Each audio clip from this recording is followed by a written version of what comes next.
agahangana n'idubi, agahangana n'intare, agahangana na cobra ije gutwara intama, ije gushimuta intama, agahangana n'ikirura. Kristo we hariya yakoresheje izina ry'ikirura, agahangana nacyo. Arangwa n'iki nkatwe twamumenya gute? Nibyo tugiye kuganira. Twebwe ngewe nawe twamumenya dute, twamubwirwa n'iki?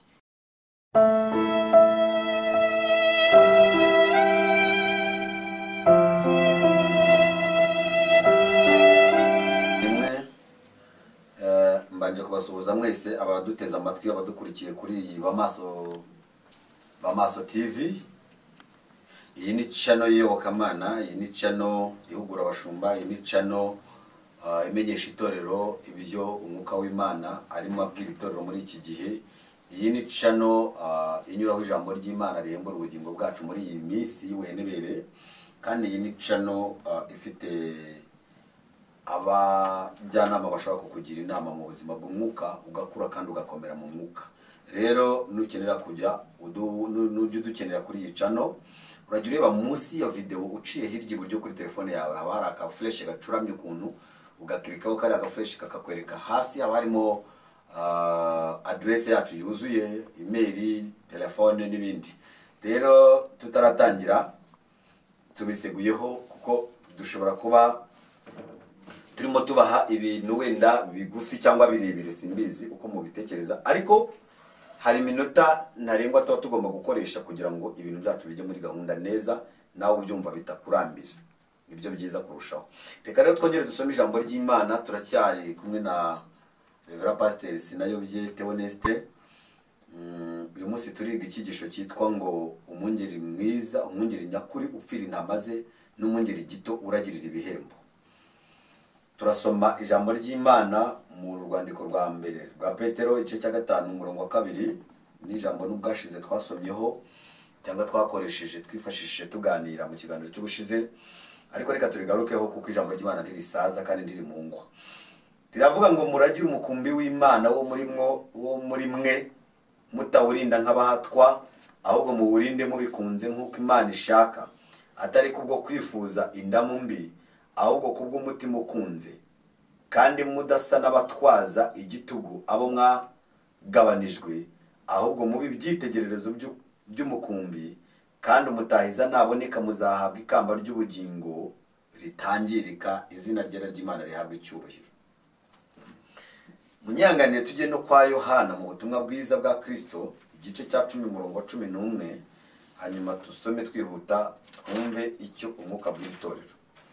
Umunsi narimbabwiye ko turi buganire ku ijambo rivuga ngo umwungeri nyakuri upfira intama, ubasha gupfira intama ze, n'umwungeri gito uragirira ibihembo. Yohana igice cya 10 umurongo wa 11. Haranditswe ngo ninjye mwungeri mwiza, umwungeri mwiza apfira intama ze. Uwo ni Kristo wavugaga ya. Ariko uragirira ibihembo utari umwungeri bwite, kandi n'intama atarize, yabonye isegarije asiga intama agahunga, isega rikazifata rikazitatanya. Akomora kumvise kuko ari uw'ibihembo arahunga ntiyite ku ntama.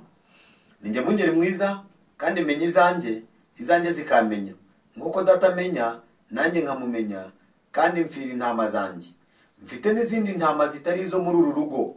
Ubwo Kristo yavugaga yerekeza ku banyamahanga, kuko abari bari imbere ye yabwiraga ya n'Abisirayeli bo mu muryango, mbese babakomoka kuri generation za Aburahamu na Isaka na Yakobo, kwa Yakobo mu miryango 12, abandi bo bari bari imbere ye. Yavuze rero ngo mfite n'izindi nyinshi zitari izo muri uru rugo.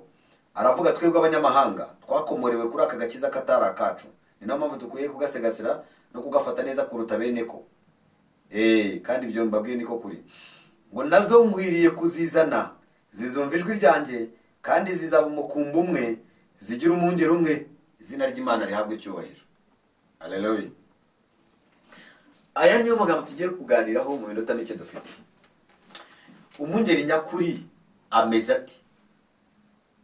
Twumvise ibyo Kristo yaravuze ngo ninjye mwungeri mwiza, umwungeri mwiza apfira intama ze. No apfira intama ze tube tugashyize muri parenthèse, ariko tubanze dushakishe ese uwo muntu koko wakwemera kwiyahura mu idubi agahangana n'idubi, agahangana n'intare, agahangana na kobra ije gutwara intama, ije gushimuta intama, agahangana n'ikirura. Kristo we hariya yakoresheje izina ry'ikirura, agahangana nacyo. Arangwa n'iki nkatwe twamumenya gute? Nibyo tugiye kuganira. Twebwe ngewe nawe twamumenya dute? Twamubwirwa n'iki? Igihe ikirura kitaraza twamubwirwa n'iki? Wow, reka rero tubiganireho. Ijambo ry'Imana twasomye mu ngeri nyakuri, ni nkaho Yesu yashatse kwerekana ko atashobora guhana intama ze mu gihe ikirura kije. Ni wa wundi rero uzahura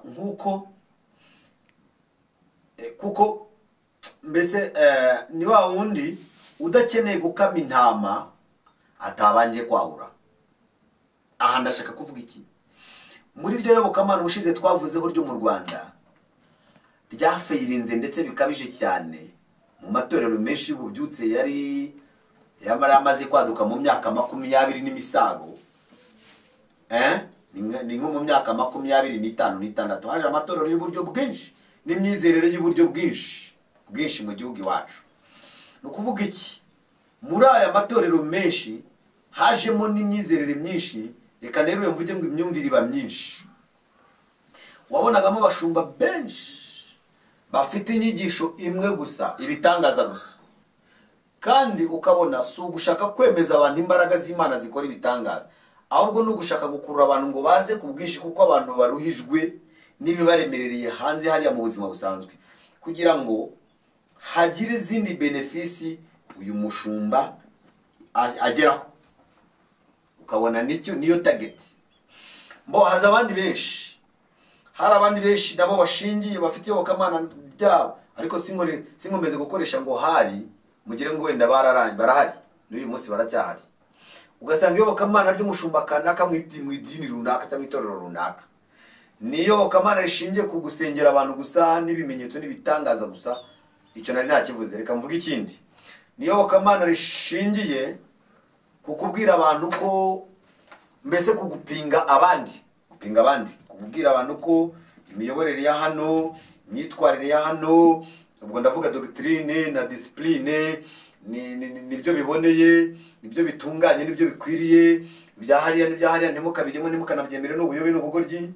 Nyuma y'ibyo haza n'izindi nyigisho nyinshi igihe nabonye ari iz'ubuyobe bukabije, zidafite n'ikintu na gito cyo kumarira abantu. Inyigisho zivuga ngo abantu ntibazihane, abantu ntibazatanga 1/10, ntibazatanga amaturo, ntibazatanga umusanzu wo kuba bazamura umurimo w'Imana. Ibyo byose Yesu yarabirangije. Inyigisho zivuga ngo ubuntu butangaje, ziriya nyigisho ndazanga na bene zo babyumve ko nzanga, kuko si ukuri pe. Ufite ko wakudefanda ukagaragaza ko ari ukuri, ariko ni ukuri kwawe si ukuri kwa Bibiliya, ni ukuri kwawe si ukuri kw'Imana, si n'ukuri kwa mbese si ukuri k'umwuka w'Imana, ni iz'ubuyobe. Bibiliya ivuga ngo duhore twiyeza ngo kuba duhamagara ari uwera. Wowe ukazabwira abantu ngo ibyaha wakoze, ibyo so yakoze, nyoko na nyokorume na nyogosenge na so wanyu na sogokuruza wawe kera, n'ibyo wakoze n'ibyo uri gukora uyu munsi n'ibyo uzakora, ngo nibyo Yesu yabambiye ngo yarabibabariye, ikorera ibyaho kubyumva. That's not. Ukabwira abantu ngo kubaka urusengero ni amakosa, ngo ni gaspillage, urayobya abantu. Ukabwira abantu ngo gusengera abantu. Bibiliya byemera ko dusengera na my dear. Sinzi aho ukura Bible. Takora usoma imirongo igufasha supportinga nako usoma gusa imirongo supportinga ide zawe, imyifurize yawe. Ariko ubundi Bibiliya byemera ko nagusengera wansengera. Genda byemera nanjye ubwanjye. Ndabyemera, ndabizi neza. Voilà, nubwo muri ya video y'ubushize twavuze ko hari abashumba bamwe basangaga bashingiye ku mpamagaro wo gusengera abantu, ariko kuragira umukumbi w'Imana ntibigarukira ku gusengera abantu. Oya, ugomba gusengera abantu ariko ukanabihugura abantu, ukabagira n'inama mu buzima busanzwe, yewe niba hari n'icyo n'umukene ufite ukaba wamufasha, mbese icyo bita kuyobora n'icyo ngicyo. Rero ukabona iyobokamana runaka ngo rishingiye ku buntu butangaje, abantu bakirukanga bagasubira kubatizwa bwa kabiri. Abandi bazana iyobokamana rivuga ngo niba warabatijwe mu izina rya Data twese n'iry'Umwana n'iry'Umwuka wera, ngo warayobye ngo kuko wabatijwe mu izina ry'Imana eshatu. Oya, barakubeshye. Imana ni imwe ariko mu butatu, niko Bibiliya ivuga. Hanyuma nabonye abantu benshi badohoka, basohoka mu matorero yabo bizereragamo, bakoreragamo umurimo w'Imana, baragenda bajya kongera kubatizwa ngo mu izina rya Kristo gusa. ibyo byose n'utuntu abantu bashingiraho dutewe n'umwuka w'uburiganya uva ikuzimu kwa satani. Umuntu akadukwaho n'umwuka w'uburiganya w'ubwisikuru cyangwa w'amacenga, noneho agafata akaverse kamwe akakubakaho ibisobanuro igihumbi, akandika igitabo kiruta iki ngiki gisobanura aka kaverse gusa, hanyuma akakigisha abari munsi ye mu myumvire, nacyo bakacyumva vuba, bakacyemera, bakakiyoboka, bakumva ni ukuri. Ariko ubundi iyo mibatizo ntabwo yakagombye kuba ijana. Ese ubundi rikambaza ibibazo bikeya mfite, namwe muzabinsubize. Kuki dusenga Imana imwe tugakoresha Bibiliya nyinshi cyangwa ibitabo byinshi? Bamwe ugasanga bafite Bibiliya yera, abandi bafite intagatifu, abandi bafite Korowani n'ibindi ntazi. Kubera iki? Ese ubundi kuki dusenga Imana imwe? Bamwe bakuzura umwuka wera, bakavuga mu ndimi, bakerekwa, bakarondora, bakarota, bagahanura, ibyo bikaba ukuri bikemerwa, kuko ibyo byo mvuze nanjye ndabyemera. Hanyuma abandi nabo bati ntitubyemera. Bamwe bati twebwe twemera ishapuri, niyo yonyine ibasha kwirukana abadayimoni, niyo yonyine ishobora kuduhuza na Mariya, Mariya nawe akaduhuza n'Imana n'ibindi byinshi. Ese ubundi ayo macenga akomoka kuki? Ese ubundi kuki dusenga Imana imwe? Umwe akagira imyizerere ishingiye ku kwambara igitambara n'ijipo ndende, undi akagira imyizerere imubwira ngo naho napfumura amatwi ngashyiramo amaherena, gakubita ibikomo ku maboko nubwo byaba igihumbi, gasiga inzara zanjye z'amaguru n'iz'intoki, ngahinduriza imisatsi yanjye uko nyishaka, nayigira shokora, nayigira iki ibara nshaka, uko ntacyo bitwaye, ngo Imana irareba mu mutima. Umwe bakamwigisha ibyo n'undi bakamwigisha biri. Ese bakozi b'Imana, bashumba, bigisha, abahanuzi, haryo ubwo turi kuyobora umukumbi dute? Reka twihute. Twabonye rero abavuga butumwa, abahanuzi n'abapastori benshi bagiye basohoka mu matorero yabo bakajya guca inshuro mu yandi. By'ukuri wabitegereza, bamwe muri bugasanga si umuhamagaro bajyanye, ahubwo ni inyungu zabo cyangwa se indamu runaka. Simvuze ko kuva mu itorero ukajya mu rindi cyaba ari icyaha, ntabwo ari kuri twese, ariko hari aho kiba icyaha. Uraza ko mbaza utese kubera iki? Hari igihe biba ngombwa pe nyir'ubwite akavugana n'Imana ye, Imana ikamubwira ngo misiyo wari ufite hariya yararangiye. Reka mbaho urugero rwa jyewe bwite, njye tuvugana. Njye nahoze sengera muri ADPR, mvuga ubutumwa bwinshi cyane muri ADPR, bwinshi. Impamvu nkoresha ngo bwinshi, nazenguritse igihugu cy'u Rwanda inshuro zigeze kuri 3. Mbwiriza ubutumwa mu maparuwasi no mu masusantere no mu midugudu myinshi, mu biterane byo hanze cyane. Nta kibazo na kimwe nigeze ngirana na ADPR ngo mvuge ngo ADPR irandenze cyangwa njye nikozemo igicumuro icyaha runaka, none reka ngikwepe batarakivumbura nsohokemo. Oya, ariko icyo mbabwira sinayobyetewe nese, mbabwiza ukuri. Imana rurema nsenga, iyo nkorera, iyo mvugana nayo ku manywa na nijoro mu buryo bw'umwuka wayo wera, niyo yanyisangira imbwira inshuro 9 ko mission njye nari mfite muri ADPR irangiye, kandi ko igiye kumpa indi mission hanze ya ADPR, ikampa ubundi buryo bwo gukora umurimo w'Imana. Uranyuma? Simvuze ko inyigisho nigisha ADPR batagikwiriye cyangwa batagikeneye kuzumva. Uyo ntabwo ari cyo mvuze, nta nubwo ari cyo bisobanura. Ariko Imana irambwira ngo sohokamo. Impa n'impamvu enye ngomba gusohokamo, zose ndi buzivuge nayo nibanga ryanjye n'Imana yanjye. Ariko yampaye impamvu enye, kuko mbere nyuma yuko mbibwiwe bwa mbere nafashe ibihe byo gusenga, mbibwiwe bwa kabiri ndakomeza ndasenga, kugeza ku nshuro 9 nafataga ibihe by'amasengesho nkabaza Imana kubera iki. Nta mushumba, nta n'umukristo twigeze tugirana ikibazo muri ADPR.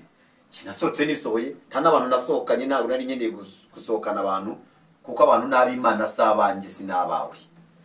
Rero ariko hari umwuka wari waradutse mu minsi ishize, ushobora kuba ukina hari n'uyu munsi wenda utaranarangira, wagahararo ukabona muri uku kwezi kwa kangahe, tuvuge wenda niba turi mu kwa mbere, umuntu ari muri uru rusengero runaka, umuntu ari muri Heroes of Jesus, mu kwa 10 akabageze muri Minivam, mu kwa 10 kundi mwaka, ubwo ni mu myaka 2 akabagiye mu itorero rya gatatu. Ubu ni uburaya bwo mu mwuka ndetse n'ubuzererezi n'ubumayibo.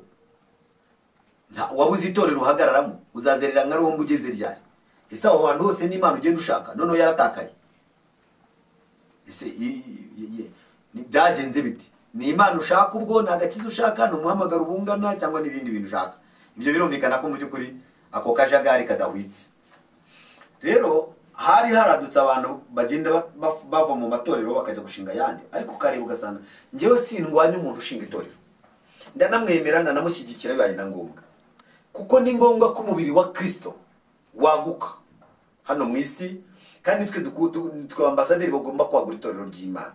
Kwaguka ku itorero rero si ukureka ahantu hamwe, erega n'amazi aretse cyane akamara iminsi aramuka, amazi yakagombye gutemba, mazi mazima ubundi aratemba, muzasura inyanja y'umunyu muzambwira nta kinyabuzima kiyibaho, kubera iki? Nta yandi mazi atemba munsi yayo. Ariko muzaze mu ruzi rwa Nili murebe, uza amafi yo muri Nili araryoha biteye ubwoba, n'abanyamahanga barayagura akajya ni Burayi. Ako nakari kanyuzeho twikomereze. Hanyuma rero donc bene abo bantu bahorana amatiku yo gusaba kwimurirwa ahantu hirya no hino. Iyo bageze mu matorero rero nibo batangira guteza amatiku. Bamwe ngo ngiye ngo mwanye muri mu cyaro, ngo ibiki n'ibikingwa ahangango mwambaye ngo umudugudu n'ubutayu ngo ntabyo kurya, ugasanga mu by'ukuri icyamuzanye si ukuvuna abantu ngo ababwire ubutumwa bwiza bageze ku gakiza, yaje gushaka kashi, yaje gushaka indamu. Pole sana, ibi ni ibibazo. Hanyuma rero turi kuvuga ku mwungeri nyakuri upfira intama ze. Ibyo rero ni iki? Ni ikimenyetso cy'uko ari ba bungeri batarabukuri baragirira ibihembo. Uze kubisoma neza kwa Yohana igice cya 10 ku murongo wa 12. Ntaho bataniye na Baramu, Gehazi, Yuda Iskariyota na Mwishakira ndamu uvugwa mu gitabo cy'umugenzi. Aba bagabo mvuze bose basaga n'abakozi b'Imana, kandi koko banakoreye Imana. Narivuze Baramu, Gehazi, Yuda Iskariyota ndetse na Mwishakira ndamu uvugwa mu gitabo cy'umugenzi. We sinzi niba yari umukozi w'Imana, tubisoma kuri mu gatabo k'umugenzi, ariko bose basaga n'abakozi b'Imana. Ariko mu by'ukuri ntabwo target kwari gukorera Imana, yari inda nini yabo. Sigaho rero bene aba bantu ikintu cyose bashaka kugikora ku ifaranga. Uravuga ngo nsengera, banza wishyure, uzaze kunsura uzampeta iki, tuzajyane gusenga uzandihira itiki. Okay, wamurihira itiki niba atayifite, ariko kuki isayisaba? Kuki ari ugisaba se?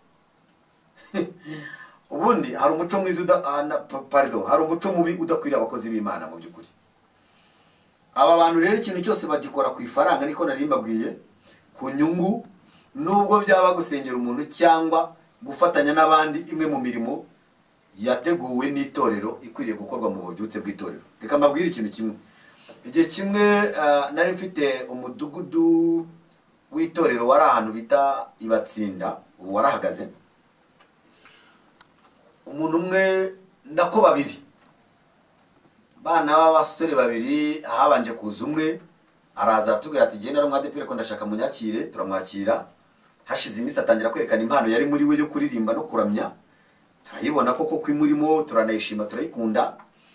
Tumushyira hariya muri korali, turamubwira nako ni nawe yisabiye kujya muri korali. Agezemo tangira kujya bafasha kuramya, yarazi kuramya cyane, bitari cyane ariko yarabizi pe, yarabizi ngereranije.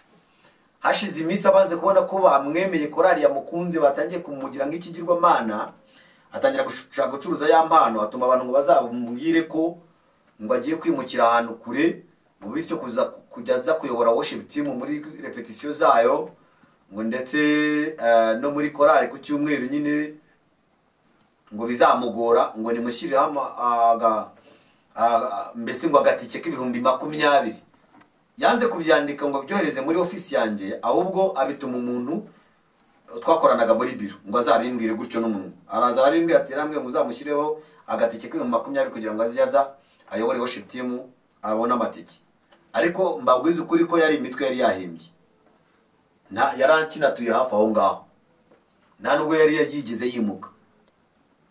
Ubwo rero urumva mwene uwo muntu si umukozi w'Imana. Mugenzi we nawe biteye kabiri bitinze, nawe aza kubidukora, nawe atangira kutwemeza ko kubera ko ayobora worship team.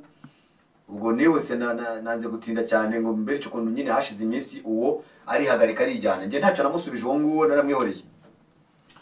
Nyuma yaho haza undi nawe avuga ibisa n'ibyo ngibyo. Mu by'ukuri mu minsi yashize murabizi ko nta mucuranzi w'ubuntu twari tukibona mu rusengero, kubera ko umuhamagaro wo gukorera Imana washize mu bantu. Abantu barashaka gukorera ifaranga. hari uburyo umushumba ashobora kukureba akabona koko witangira umurimo w'Imana kandi itorero ashumbye rifite ubushobozi ugereranije cyangwa se bunashyitse, hanyuma akakureba akabona ukuntu witanga n'ukuntu uva kure n'iki, ubwo akavuga ati reka tugushyireho, reka tujye tuguha wenda 10,000 cyangwa se 5 bigufashe kubona amatike yo kugeza ku rusengero ufasha abandi umurimo w'Imana kuko uva kure. Ariko batangiye kubisaba ugashyiraho n'ibiciro, byanga byakunda ntiba bikiri umurimo w'Imana, bibarinda mu zinda zawe, uzatahana ibyo ngibyo gusa. Urumva rero Yesu kandi yavuze no mungeri mwiza ngo ni wa wundi wahura intama mu mbeho no mu zuba, yahura intama ze mu mbeho no mu zuba. Uze gusoma urwandiko rwa 2 rwa Timoteyo igice cya 4 ku murongo wa 2 kugeza ku wa 8, igice cya 4 umurongo wa 2 kugeza ku murongo wa 8. Uyu rero ntiyita ku ngorane z'ibihe, kandi abantu benshi bakunze gukorera Imana bahaze. Navuze n'abantu benshi bakunze gukorera Imana bahaze cyangwa se baba bafite ibyo nakwita ibisubizo. Ariko Imana yitubwira muri iki gice nari ntanze cy'urwandiko rwa 2 rwa Timoteyo igice cya 4 umurongo wa 2. Bibiliya iravuga ngo dukorere Imana mu gihe gikwiriye n'ikitagize gite n'ikidakwiriye. Nubona rero umuntu ukunda gukorera Imana haze, yabonye imyambaro, yabonye mbese ubuzima bumeze neza, hanyuma ibigeragezo byazuka akarigita kabura, uwo ntabwo ari umukozi w'Imana rwose, ni umukozi w'indayi. Tujye tubibwizanya ukuri. Iyo baguwe neza nta bigeragezo nibwo usanga bashaka gukora umurimo w'Imana. Pawulo yandikiye itorero ry'Ikorinto rya mbere mu rwandiko rwa mbere igice cya 4 ku murongo 18 ababwira mwene abo bantu.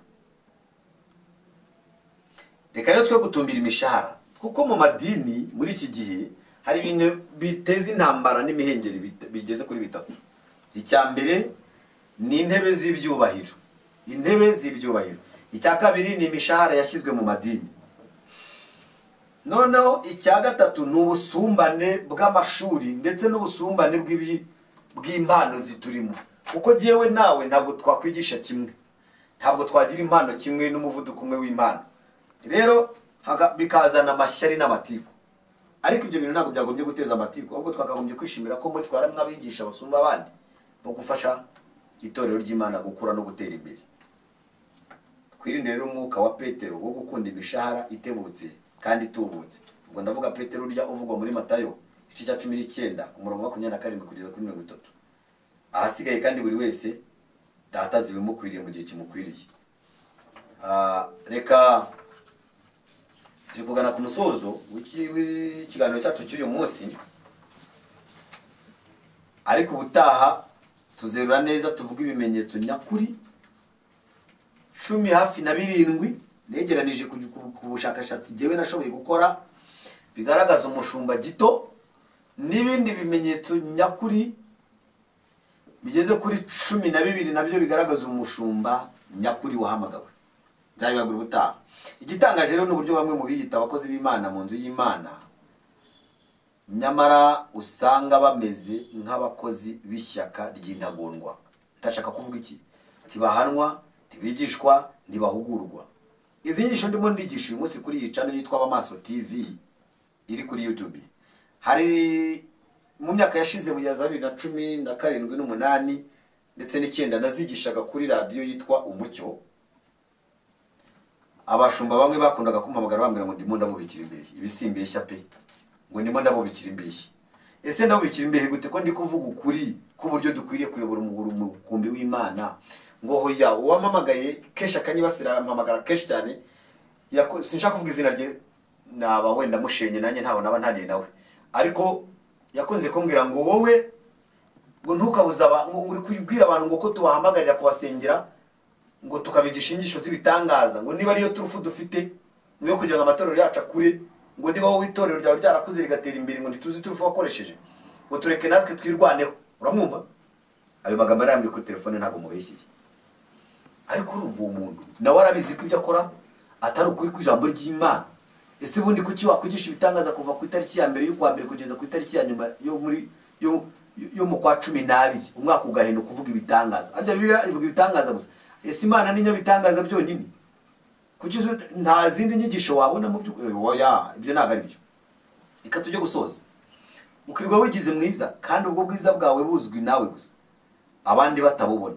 ikigaragaza ko wuzuye umusemburo wa Satani w'amacakubiri nuko byakunaniye kwicaza abantu ngo babwire amakosa yabo bahanu bahugure unabagira inama, ahubwo ukirirwa wakoresheje utunama n'inteko zo kubasebya no kubavuga. Oya, ntimukavuga abandi, ntimugasebya abandi. Ese kubona abo ubwira ibyaha bya kanaka n'ibya kanaka, ibyawe byo bibwirane? Ibi nabyo ni ikindi kimenyetso cy'abakorera Imana ariko atari abakozi b'Imana, ahubwo ari za ntumwa za Satani zivugwa mu rwandiko rwa Yuda igice cya mbere ku murongo w'9 no rwandiko rwa mbere rw'Abakorinto igice cya 11 ku murongo wa 12. Niba utari intasi cyangwa umwanzi winjiye mu murimo, gerageza guhuza n'abandi, kandi ubona ukwiye gucyaha umucyahe, udashoboye kuko wamutinye umusengere, ariko kujya wiri gukoza utunama n'inteko zo kunegura abandi. Dushobora kuba ahari twatwaye igihe kitasanzwe, ariko reka duhinira ahangaha. Ubutaha tuzakomeza dukomeze tuvuge bya bimenyetso biranga umushumba nyakuri wahamagaye wasizwe n'umushumba gito wa wundi uragirira ibihembo agakorera indamu zindaye nta kindi akora, nawe yitwa umukozi w'Imana asa n'abandi bakozi b'Imana, nambara nk'abandi bakozi b'Imana. Imana idufashe. Reka dusenge. Mana, turakwinginze ngo aya magambo tuba tuvuze ntaba yo gucyocyorana, kandi mu izina rya Yesu duhagaritse umwuka wo gupinga no gupfobya no gukerensa, ndetse n'umwuka utesha agaciro uzikuka muri bamwe uturutse kwa Satani ushaka gutesha agaciro inyigisho nzima nk'izi. Ndasenze cyane ngo mu izina rya Yesu Kristo aya magambo tuba turi guhuguza bene data mu murimo wa gishumba, mu murimo w'ivugabutumwa, mu murimo uwo ari wo wose w'ubuyobozi bwo mu rusengero, umwuka w'Imana ajya yashorera kugira ngo nagera mu mitima ya twese, Mwami Imana Nyiringabo aduhembure, aducyahe, aducyamure, Mwami Imana agira aho tuvana n'aho tujyana. Urakoze Mwami Yesu, ngaho ufasha abantu bose batega amatwi yicano, bakurikira ibiganiro bica kuri yicano, ubahembure, ubakomeze, ubahugure, ubigishe, ubashoboze, kandi ubwiza bw'Imana bukomeze kugumana natwe muri uyu murimo mu izina rya Kristo Yesu. Amen.